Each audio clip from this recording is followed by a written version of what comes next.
Hello miracle makers, my name is Yuji and today we're going to talk about a very important topic, and that is your heart.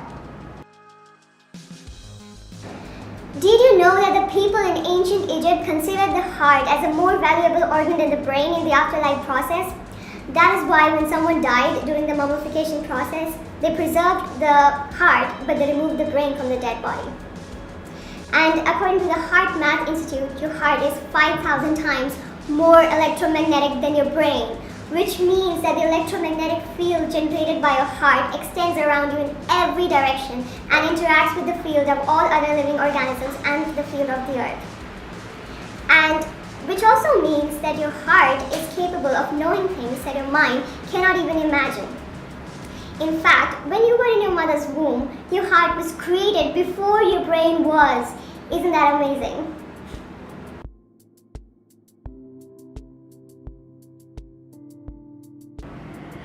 Following your heart, listening to your heart space, that is a very cliche thing that everyone says.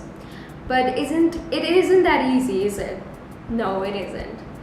Because when you look around you, you notice that everybody around you, a lot of people, not all of the people, but a lot of people, things, situations are trying to shift you from your heart space to your head space. Everybody is giving importance to the brain and the intellect. Have you ever tried solving a problem in school using your heart rather than your brain? No, you haven't, because we have been trained to give more importance to our intellects. We have been told that it is one of the sharpest tools that we have, and it is actually true. Our intellects are actually one of the sharpest tools that we have. But the problem is that we don't know how to use that tool, because that information comes from the heart.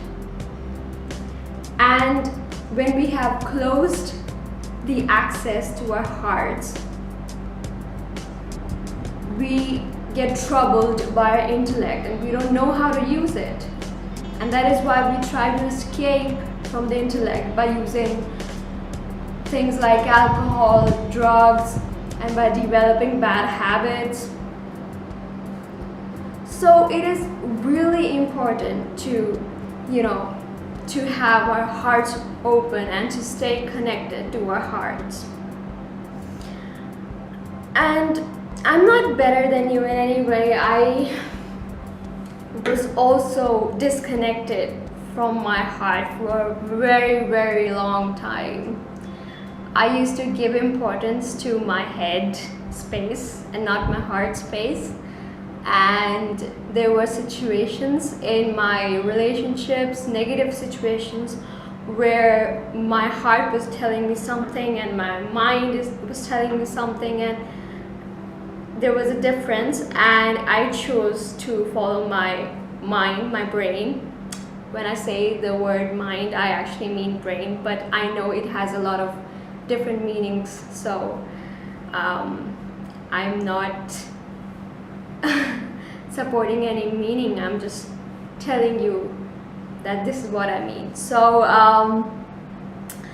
I chose to follow my heart, my brain, and then I ignored my heart space, I ignored my instincts, and that is why I had to go through a lot of pain and a lot of failure.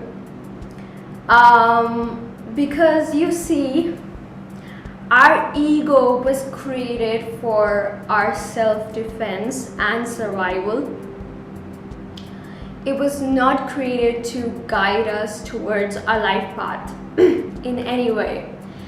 It is only our hearts that is the most authentic guide towards our life path and purpose.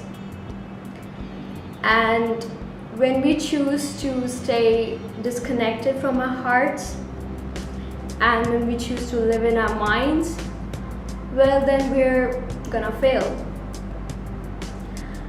Because we have to learn to live in our hearts and to actually live in our hearts, not just to follow our hearts, but actually live in our hearts.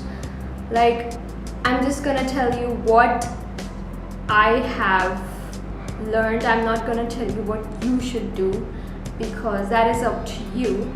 But I actually felt that following my heart is one thing, but living in my heart is another thing.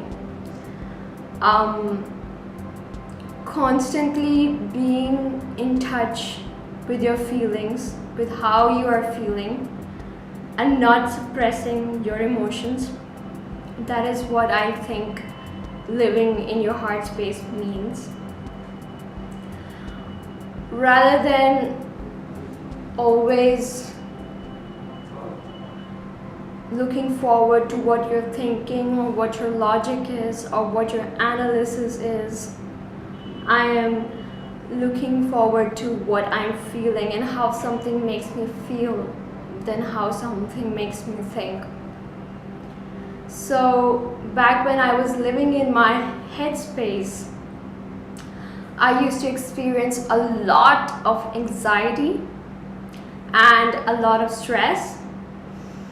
But now the anxiety is gone, and I'm using the stress is actually a good something that is helping me to become my greatest version. So it's actually, we're friends now, stress and I.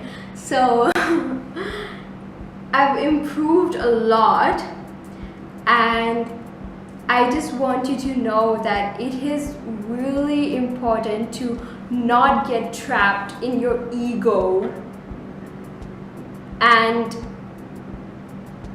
because when you get trapped in your ego, you're actually just fooling yourself. That's all you're doing. So I try my best to never get trapped in my ego and to be in touch with my feelings. And because the heart has a brain of its own. Many scientists have proven this over time.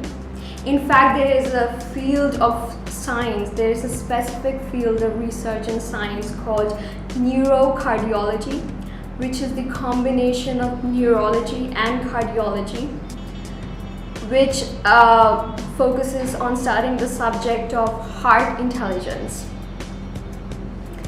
And there have been many schools of thoughts that have said different things about this topic.